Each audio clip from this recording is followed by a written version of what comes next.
የህዝብ ሀብት ሰብሳቢ አጣ። የመንግስት ንብረት ሜዳ ላይ ተበተነ።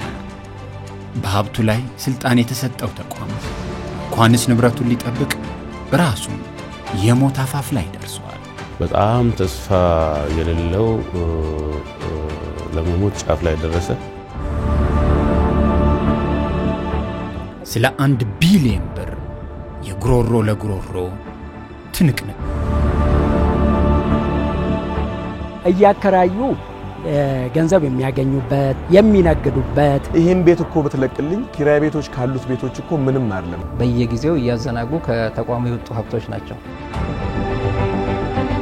በገንዘብ ሲተመኑ ወደ 12 ቢሊዮን እንግዲህ ደሞዝ እኮ እኮ ነች እከከን ያከከነው ወይ የምትኖሩ ከዚህ የተንጣለለ ግቢ ገንዘብ በመቶ ሚሊዮኖች ይዘገናል።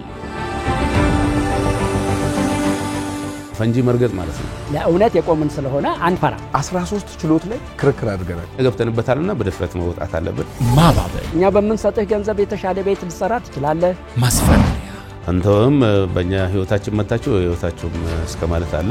የግድያ ሙከራ በመኪና የመቅጨት ሙከራ ማድረግ ሁሉ መረጃ እስከተገኘ ድረስ ይቀጥላል።